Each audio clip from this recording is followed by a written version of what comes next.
Nous ne pouvons pas continuer à nous comporter de la même manière en nous fondant sur des mensonges propagés par les entreprises multinationales de la communication, par le pouvoir belligérant et arrogant des centres impériaux du monde.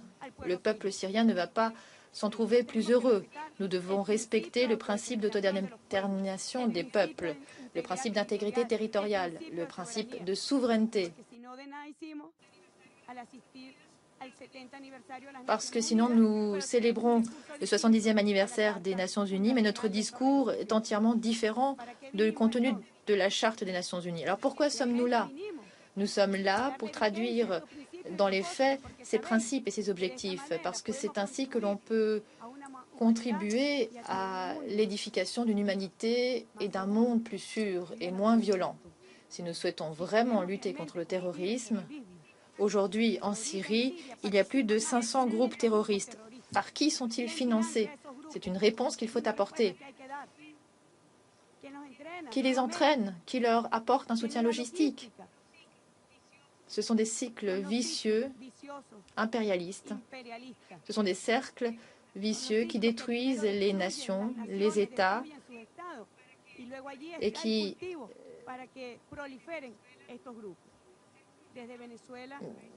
préparent le terreau fertile au terrorisme. Nous proposons une nouvelle reconfiguration. Il faut arrêter le deux poids, deux mesures, arrêter l'hypocrisie. Il faut faire face à ces questions avec franchise. Nous devons véritablement nous dire prêts à lutter contre le terrorisme. Cela ne doit pas servir de prétexte parce qu'un gouvernement en particulier ne nous convient pas.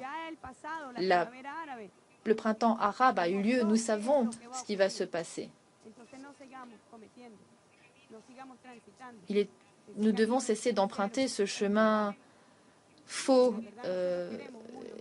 et violent. Nous devons nous attaquer aux causes mêmes du terrorisme et non pas aux conséquences, comme un prétexte pour intervenir dans les pays, pour fouler aux pieds la Charte des Nations Unies. Nous lançons un appel pour que les Nations Unies jouent leur rôle de chef de file, que le droit international soit appliqué bien au-delà de la volonté de ceux qui ont des armées puissantes et qui soutiennent des occupations illicites et des agressions contre les peuples. Je vous remercie.